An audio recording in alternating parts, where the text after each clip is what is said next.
আমাদের বাঙালিদের সবচেয়ে প্রিয় এবং বড় উৎসব হলো দুর্গাপূজা, যার মাত্র হাতে গোনার কয়েকটা দিন বাকি।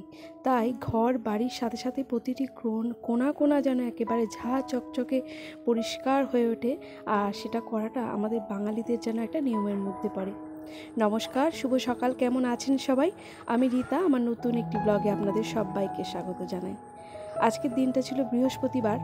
সকাল থেকে উঠেই প্রচণ্ড পরিমাণে বৃষ্টি চলছে, আর হাতে গোনা কয়েকটা দিন বাকি থাকলেও এই ভিডিওটা যখন শ্যুট করেছি তা প্রায় মাসখানেক আগে, অথবা তার বেশিও হতে পারে।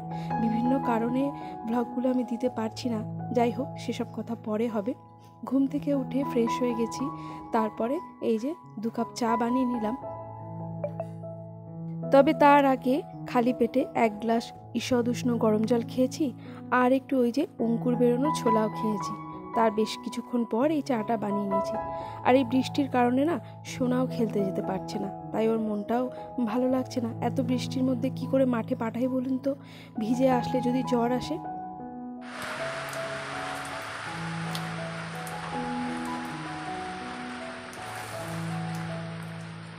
যাই হোক, কর্তা গিন্নি দুজনে মিলে চায়ে চুমুক দিতে দিতে এই বৃষ্টির সময়টাকে খুব সুন্দরভাবে এনজয় করলাম, আর সাথে অনেক গল্পও করলাম। বেশ ভালো লাগে এইভাবে চুপচাপ বসে বৃষ্টি দেখতে। এরপর চলে এসেছি ঠাকুর ঘরে, কারণ খুব সকালে তো উঠতে পারিনি বৃষ্টির জন্য। তো চা খেয়ে নিয়ে তারপরেই এসেছি। তো মায়ের কাছে কিছুক্ষণ বসবো, একটু মেডিটেশন করব, তারপরে একেবারে মাকে শৃঙ্গার করে চলে যাব রান্নাঘরে।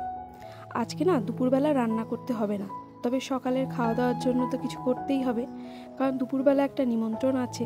তাই ভাবছি এই সময়টা নষ্ট করব না, ওই সময়টা আজকে ঘরের কিছু পরিষ্কার পরিচ্ছন্ন করব, সেরকমই একটা প্ল্যান করেছি। তাই সকাল সকাল মায়ের পুজোটাও সেরে নেব। চলে এসেছি রান্নাঘরে। তো প্রথমেই আগে ভাতটা বসিয়ে দিলাম, আর আজকে জলখাবারে বানাবো একটু মুসুর ডাল আর আলু ভাজা। কারণ শুধু যদি ডাল করি তাহলেই সোনা বলবে মা একটু আলু ভাজো, আবার যদি আলু ভাজা করি তাহলে একটু ডাল হলে ভালো হতো না। যাই হোক, ওই কারণে একেবারে সোজা সাপটা সিম্পল মেনু, ডাল আর আলু ভাজা। এটা কিন্তু খেতে দারুণ লাগে। তো মুসুর ডালটা বার করে নিয়েছি, এটাকে খুব ভালো করে আগে ধুয়ে নেব, আর তারপরে প্রেসার কুকারে দিয়ে সেদ্ধ করে নেব। আজ শুধু আমাদের বেডরুমটাই পরিষ্কার করে নেব, আর কোনো কিছুতে হাত দেব না, কারণ একসাথে পেরেও উঠব না। আগে যেমন একসাথে ঘর, রান্নাঘর, অন্যান্য সমস্ত কিছু কোটো বাটা পরিষ্কার করে নিতাম, কিন্তু এখন আর পেরে উঠি না। তার সঙ্গে সময়টাও ভীষণভাবে ম্যাটার করে। আমরা হাউসওয়াইফরা যতই চেষ্টা করি না কেন একজন পারফেক্ট হোমমেকার হওয়ার, সেটা কিন্তু কখনোই সম্ভব নয়। কারণ যতই আপনি সংসারে কাজ করুন না কেন, কাজের যেন কোনো শেষ নেই, তার সঙ্গে সঙ্গে কোথাও যেন সমস্ত কিছুর একটা খামতি থেকেই যায়। তাই আমরা সর্বদা চেষ্টা করলেও পারফেক্ট হাউসওয়াইফ বা পারফেক্ট হোমমেকার হওয়াটা সত্যিই সম্ভব নয়, তবে ওই চেষ্টা করতে পারি মাত্র। যাই হোক, আপনাদের সঙ্গে গল্প করতে করতে ওদিকে ডালটাও বসিয়ে দিয়েছি, আর এখানে আলুটাও জিরি করে একেবারে সরু সরু করে কেটে নিয়েছি। তবে হ্যাঁ, এর আগের একটা ব্লগে আমি আপনাদের সঙ্গে শেয়ার করেছিলাম আমি মুদিখানার জিনিসপত্র যখন এনেছি সেটাকে কিভাবে গুছিয়ে রাখি। তো তারই পরে আমি রান্নাঘরটাও মোটামুটি একটু ডিপ ক্লিন করে নিয়েছিলাম। তো সেই সমস্ত ভিডিওগুলো আমার আর শ্যুট করা হয়ে ওঠেনি, কারণ ওই শ্যুট করতে গেলে অনেকটা সময় লেগে যায়। সেই কারণে ভেবেছি কাজটাই আগে দরকার। তো সেকেন্ড টাইম আবারও করতে হবে, কারণ আমি যখন করেছি তখন ওই যে বললাম 1 মাস হয়ে গিয়েছে। তো রিসেন্টলি আরও একবার করব, তো তখন ভাবছি আপনাদের সঙ্গে শেয়ার করব। আলুটা কাটা হয়ে গিয়েছে আর তেলটাও গরম হয়ে গেছে। তো প্রথমে নুন জলে ভিজিয়ে রেখেছিলাম 2-1 মিনিট, তারপরে এই যে আলুটাও ভেজে নিলাম। আর আলু ভাজার পর যেটুকু তেল পড়েছিল তার মধ্যে একটু সর্ষে আর শুকনো লঙ্কা ফোড়ন দিয়ে এবার ডালটাও একটু স্বাদ নিলাম। সামান্য একটু চিনিও দিয়ে দিলাম, এতে স্বাদের ব্যালেন্সটা খুব ভালো হয়। আর সেদ্ধ করার সময় প্রেসার কুকারের মধ্যে নুন, হলুদ আর সামান্য একটু তেল দিয়ে তো সেদ্ধ করেইছিলাম। যাই হোক, এখানে এখন হাজব্যান্ডের জন্য ভাত বেড়ে নিচ্ছি। তবে এর আগে সোনাকে দিয়ে দিয়েছিলাম, কারণ বৃহস্পতিবার তো ওর পড়াও থাকে, তাই খেয়ে দিয়ে ও দাদুর কাছে টিউশনে চলে গেছে। এখন হাজব্যান্ডকে দিয়ে তারপরে আমি নিজেও খাবারটা খেয়ে নেব, আর তারপরে একেবারে কোমর বেঁধে কাজে লেগে পড়ব। আর এরপর হাজবেন্ডও তার কাজে বেরিয়ে পড়বে, আর বাড়িতে আমি একা। আর এই ফাঁকা বাড়িতে কাজ করতে কিন্তু বেশ লাগে। এইটা ও সরি।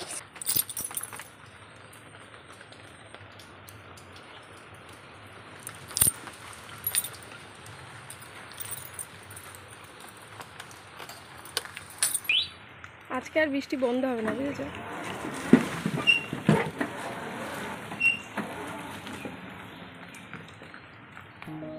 এই মুহূর্তে হাজবেন্ড এবং সোনা দুজনেই বাড়িতে নেই, আর আমিও খাওয়া দাওয়াটা সেরে নিয়েছি। তো ফুল এনার্জি নিয়ে একেবারে ঝটপট কাজে লেগে পড়লাম। 1 মিনিটও সময় নষ্ট করলে চলবে না, কারণ আজকে ওই যে নিমন্ত্রণ আছে, তাই হাজবেন্ড বলেছে একেবারে রেডি হয়ে থাকতে। যাই হোক, আলনাটা তো একদিকে ছিল না, এইটা আমি সরিয়ে এনেছি, তো সেটা আর আপনাদের সঙ্গে শেয়ার করা হয়নি। তো আলনাটায় বেশ ধুলো পড়েছে, তাই ঝটপট যত জামা কাপড় ছিল সমস্ত কিছু সরিয়ে ফেলেছি এখান থেকে। তারপরে আলনাটাকে একটু কলিং দিয়ে ভালো করে সুন্দর করে মুছে নিলাম। প্রথমে একটা শুকনো ন্যাকড়া দিয়ে মুছে নিয়েছি, তারপরে কলিং দিয়ে ভালো করে মুছে নিচ্ছি। এই ফাঁকা ফাঁকাগুলোতে, জায়গাগুলোতে না, যেগুলো খাঁজ খাঁজ রয়েছে, ভীষণ ময়লা জমেছে। আর তাড়াতাড়ি একটু পরিষ্কার করে না নিলে যদি একবার ময়লাটা ধরে যায়, তা আগের মতো যেন আর চকচকে হতে চায় না। তো আমারও সেই অবস্থা হয়েছে আলনাটার।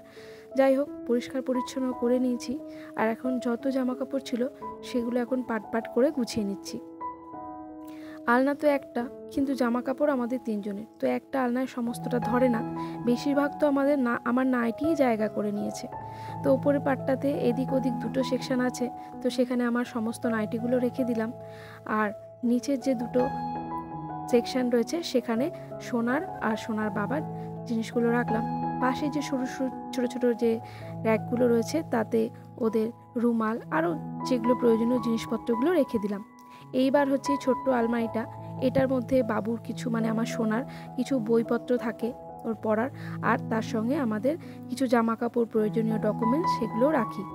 তো এটাও দেখলাম যেহেতু রঙটা একটু ডিপ, তো বেশ ধুলো পড়লে বোঝা যায়, তাই ওপরের যে একটা কাপড় পেতেছিলাম তো সেটাকে আগে সরিয়ে দিলাম। তো কলিং দিয়ে এটাও একটু পরিষ্কার করে নেব।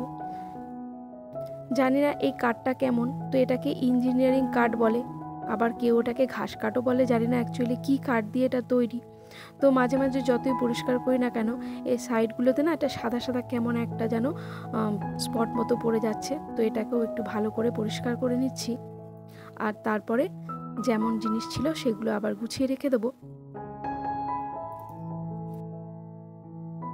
এই আলমারিটার ওপরে একটা ট্রে রাখি, আর এই ট্রেটার মধ্যে ওষুধপত্র থেকে শুরু করে বডি স্প্রে বলুন, আমার কিছু প্রোডাক্ট বলুন, সমস্ত কিছু এটার মধ্যে গুছিয়ে রাখি। তো এই সমস্ত কিছু একটু মুছে নিলাম।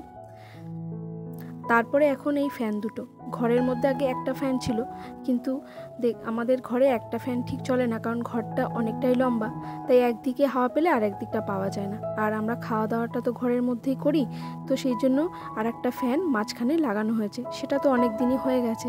তো ফ্যান দুটো দেখলাম বেশ নোংরা হয়েছে, তো এখন এই দুটো একটু পরিষ্কার করে নেব।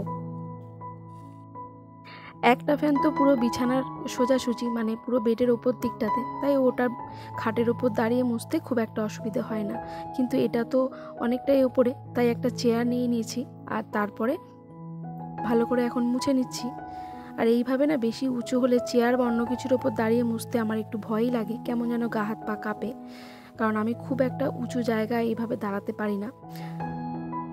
প্রথমে ফ্যানটাকে একটা শুকনো কাপড় দিয়ে মুছে নিয়েছি, তারপর এই যে কলিং দিয়ে আবারও একবার একেবারে চকচক করে পরিষ্কার করে নিচ্ছি।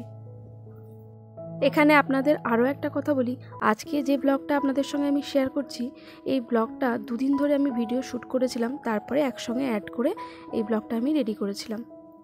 তো প্রথমবারে আপনারা আমাকে যে জামাটা পরে থাকতে দেখেছেন, সেটা কাজ করতে করতে ঘেমে গিয়েছিলাম, তাই চেঞ্জ করে নিয়েছি। কারণ বৃষ্টি হলেও প্রচণ্ড গুমট একটা গরম, আর সেই কারণে কাজ করতে গিয়ে প্রচণ্ড পরিমাণে ঘেমে যাচ্ছি। আর ঘাম বসলেই তো আমার এমনিতেই এই ধুলো ময়লা ঝাড়পোছ করতে গেলে প্রচণ্ড পরিমাণে হাঁচি হয়, মানে ডাস্ট অ্যালার্জি আছে। তো সেই কারণে আমি তাড়াতাড়ি চেঞ্জ করে নিয়েছি। এটা দিয়েই অনেকটা পরিষ্কার লাগছে। আর নেটটাতে কিরকম ধুলো পড়েছিল দেখেছো?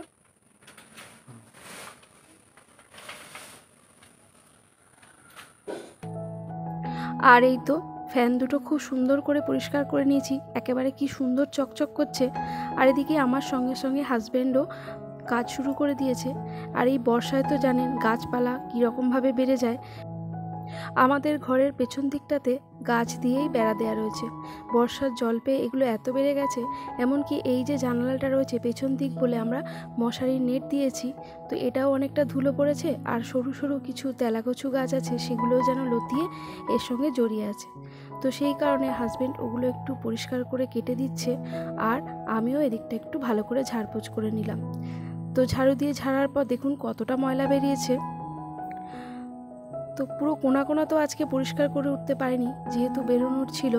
তো সেই কারণে যতটা করেছি তাতেই ঘরটা অনেকটা পরিষ্কার পরিচ্ছন্ন লাগছে। বাড়ি ঘর যেমনই হোক না কেন, তাকে যদি একটু পরিষ্কার পরিচ্ছন্নভাবে রাখা যায় তাহলে দেখতেও ভালো লাগে। এরপর ঘরটা একটু মুছেও নিয়েছিলাম, তবে সেটা আর ভিডিও করিনি। এরপর হাতে আরও কিছুটা সময় ছিল, তো সেই কারণে রান্নাঘরে একটু কাজ এগিয়ে রাখছি। এই যে সেলফটা দেখতে পাচ্ছেন, এইটাতে আমি সবজিপাতিগুলো রাখি, মানে বিশেষ করে আলু, আদা, পেঁয়াজ, রসুন, এই সমস্ত কিছু। তো ওটাও দেখলাম একটু নোংরা হয়েছে, তাই ওটাও একটু পরিষ্কার করে নিলাম। বাকি ছিল চেয়ারগুলো, ওপর থেকে দেখলে তো বোঝা যায় না, কিন্তু এর ফাঁকে ফাঁকে খাঁজে খাঁজে বেশ ময়লা জমে আছে। তাই সব কিছুই যখন একটু একটু করে পরিষ্কার করছি, এটা আর কেন বাকি থাকে, তাই ওটাকেও বাইরে নিয়ে এসে ভালো করে পরিষ্কার করে নিলাম। এরপর স্নান করে চলে এসেছি। আর যেহেতু নিমন্ত্রণ বাড়িতে যাব, এমনিতে তো শাড়ি পরা হয় না, আর আজকে একটা গৃহপ্রবেশের অনুষ্ঠান বাড়ি আছে, তো সেই কারণে একটু শাড়ি পরে নিলাম। আর এখানে সোনার বাবা আর আমি তিনজনাই রেডি হয়ে গেছি, তাই এবার বেরিয়ে পড়ব। ওদিকে বাইরে প্রায় বৃষ্টি পড়েই চলেছে। তারপরে এই তো সপরিবারে বেরিয়ে পড়লাম। এইভাবে বৃষ্টির মধ্যে বেরোতে টোটো করে বেশ ভালোই লাগছে। চারিদিকে ঝিরিঝিরি বৃষ্টি পড়ছে, আর এই দেখুন মাঠঘাটগুলো প্রায় জলে অনেকটাই ভর্তি হয়ে গিয়েছে। পুকুরটাও কেমন জলে অনেকটা ভর্তি হয়ে গেছে, তো দেখতে তো বেশ ভালোই লাগছে। এই যে দোতলা বাড়িটি দেখতে পাচ্ছেন, এই বাড়িটিতে যখন গৃহপ্রবেশের অনুষ্ঠান হয়েছিল তখনও আমরা নিমন্ত্রিত ছিলাম, কারণ এই বাড়িটির সমস্ত ওয়্যারিংয়ের কাজও আমার হাজব্যান্ড করেছিলেন। আর আজ যে বাড়িতে যাচ্ছি সেটার কাজও আমার হাজব্যান্ড করেছেন। দাঁড়াও তাহলে, কি নেবো বলে কথা বলে, যেটা তোমার ইচ্ছা। তো যাওয়ার পথে এই দোকান থেকে একটু মিষ্টি নিয়ে নিচ্ছি, যেখানে যাব সেই বাড়ির জন্য, যেহেতু ওখানে পূজা হচ্ছে, তো সেই জন্য ওইভাবে নিয়েছি। ঠোঙা করে আনলেই তো। অনেক বেলা পর্যন্ত কাজ করেছি, এখন প্রায় 2টো বেজে গিয়েছে, আমাদের যেতে যেতে অনেকটাই দেরি হয়ে গেল। তো খিদে পাচ্ছে, তাই হাজব্যান্ডকে বললাম যে আমাদের জন্য একটু মিষ্টি নিতে। তাই এখানে সোনা আর আমি 2টো পান্তুয়া নিয়ে নিয়েছি, তো এটা এখন খাবো। আর হাজব্যান্ড নিয়েছে একটা আইসক্রিম। যে কথাটা বলছিলাম, ওই বাড়িতে সমস্ত ওয়্যারিংয়ের কাজটাও, যেটাতে আজকে যাচ্ছি, আমার হাজব্যান্ডই করেছে। আর আগে যে বাড়িটি দেখালাম সেই বাড়ির যিনি ভদ্রলোক, আর আজ যে বাড়িতে যাচ্ছি ওই বাড়ির ভদ্রলোক দুজনেই ভাই। তো এই তো দেখতে দেখতে চলে এসেছি প্রায় কাছাকাছি। আর দেখুন পুরো গ্রামের রাস্তা, চারিপাশে মাঠ রয়েছে, জমি, পাট। এই যে পাট তোলা হয়ে গিয়েছে, আর পাটকাঠিগুলো শুকানোর জন্য এইভাবে দাঁড় করে রেখেছে। আর এই সময় তাল গাছ থেকে অনেক তাল পড়েছিল, তো আশেপাশে ভালোভাবে দেখাতে পারলাম না, অনেক তাল পড়েছিল। কিন্তু চলে এসেছি অনুষ্ঠান বাড়িতে।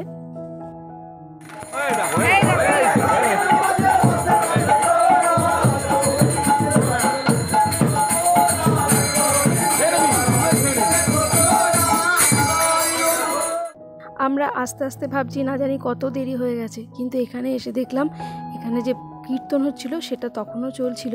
তো অসুবিধে কিছু হয়নি। যখন আমরা এসেছি সেই সময়ই প্রথম ব্যাচ এই যে খেতে বসে পড়েছে। তো গিয়ে দেখি আমাদের বাড়ির আশেপাশের আরও কয়েকজন নিমন্ত্রিত ছিলেন। তো ভালোই হলো, একটা টেবিলে আমরা বেশ 6 জন ঠাসাঠাসি করে বসে পড়লাম, নইলে অনেকটা সময় আমাদের আরও দাঁড়াতে হতো। যাই হোক, এই তো এরকমই হয়, এক জায়গার মানুষজন থাকলে সমস্তটাই মিলেমিশে কি সুন্দর হয়ে যায়, তাই না? তো এই যে খেতে বসে পড়েছি, আর পুরোটাই আজকে নিরামিষ ছিল।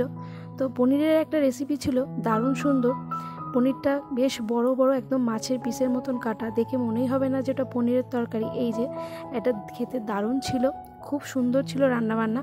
তো প্রথমে এসে ঘরটা তো আপনাদের দেখাতে পাইনি, তো খাওয়া দাওয়া শেষে এইবার ঘরে ঢুকেছি। আর এই হচ্ছে নতুন বাড়ির সমস্তটা আপনাদের সঙ্গে শেয়ার করছি। কোনটা রান্নাঘর আর কোনটা ঠাকুরঘর। এটা হলো রান্নাঘর আর তার পাশেই ছিল ঠাকুর মন্দির। পুরো বাড়িটা খুব সুন্দর হয়েছে, বেশ ভালো লেগেছে আমার, তো তাই আপনাদের সঙ্গে একটু শেয়ার করছি। আর পুরো মাঠের মধ্যেই বাড়িটা, একদম মাঠের পাশেই। আশেপাশে অনেক বাড়ি আছে, কিন্তু বাড়িটার লাগোয়া একটা মাঠও রয়েছে। আর এই মাঠটা এনাদেরই, মানে এই যে জমিটা রয়েছে বাড়ির কাছে, এই জমিটা ওনাদেরই নিজস্ব। ঠাকুরঘর আর রান্নাঘর তো আপনাদের সঙ্গে শেয়ার করলাম। তো এবার এদিকে ওয়াশরুমটা হয়েছে, আর তার লাগোয়া যে জমিটা আছে সেটাও আপনাদের দেখাই। এই দেখুন খোলা মাঠ, তো পূর্ব দিক করে দারুণ সুন্দর হাওয়া বাতাস সমস্ত কিছু পাবে। বেশ ভালো হয়েছে বাড়িটি।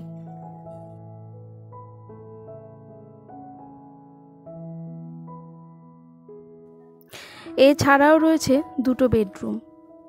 চলুন বেডরুমগুলো আপনাদের দেখাই। আর এই ঘরটায় হয়েছে পুজো।